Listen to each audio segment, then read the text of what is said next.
क्या ममता बनर्जी की तृणमूल कांग्रेस टूटने की कगार पर है? क्या लोकसभा में पार्टी के करीब 20 सांसद बगावत कर चुके हैं? क्या पश्चिम बंगाल विधानसभा के बाद अब लोकसभा और राज्यसभा में भी टीएमसी में बड़ी टूट होने जा रही है? और सबसे बड़ा सवाल, क्या एनडीए बंगाल की राजनीति में अब तक का सबसे बड़ा राजनीतिक खेल खेलने जा रहा है?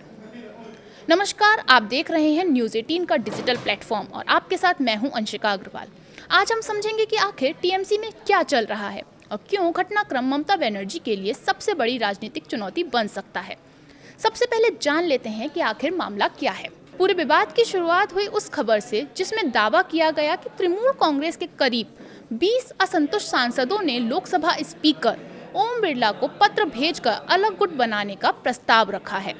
बताया जा रहा है इस समूह का नेतृत्व सांसद ककोली घोष दस्तीदार कर रही हैं। सबसे दिलचस्प बात यह है कि ये घटनाक्रम ऐसे समय में सामने आया है जब खुद ममता बनर्जी और पार्टी के दूसरे बड़े नेता अभिषेक बनर्जी दिल्ली में मौजूद हैं। ककोली घोष ने दावा किया है कि करीब 20 सांसदों ने आपसी चर्चा के बाद एनडीए के साथ जाने की इच्छा जताई है। उन्होंने ये भी आरोप लगाया है कि उन्हें मुख्य सचेतक यानी चीफ व्हिप पद से हटाने का फैसला मनमाना और एक तरफा था। इस पूरे घटनाक्रम को और ज्यादा दिलचस्प बनाती है एक कथित गोपनीय बैठक।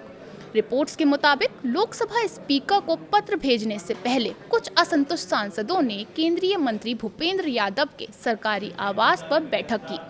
बताया जा रहा है कि इस बैठक में पश्चिम बंगाल के मुख्यमंत्री शुभेंदु अधिकारी भी मौजूद थे। हालांकि इस बैठक और उसमें हुई चर्चा को लेकर आधिकारिक जानकारी सीमित है, लेकिन अगर ये दावा सही साबित होता है तो ये साफ संकेत होगा कि बंगाल की राजनीति में बड़े स्तर पर राजनीतिक समीकरण बदलने की तैयारी चल रही है। लोकसभा स्पीकर ओम बिरला को सौंपे गए पत्र में कई सांसदों के नाम भी सामने आ रहे हैं, जिनमें जगदीश चंद्र बसुनिया, अरूप चक्रवर्ती, प्रसून बनर्जी, शर्मिला सरकार और खलीलुर रहमान का नाम शामिल है। इस राजनीतिक उथल-पुथल के बीच सबसे बड़ा झटका तब लगा जब वरिष्ठ नेता और राज्यसभा सांसद सुखेंदु शेखर राय ने पार्टी और राज्यसभा दोनों से इस्तीफा दे दिया। सुखेंदु शेखर राय टीएमसी के संस्थापक सदस्यों में गिने जाते हैं।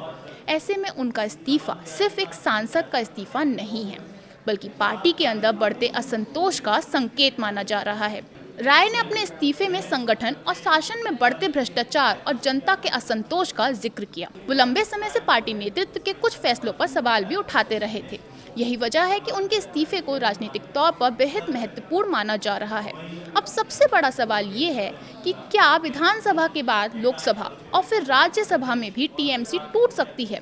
खुद सुखेंदु राय ने संकेत दिया है कि राज्यसभा में भी असंतुष्ट सांसदों के बीच चर्चा चल रही है।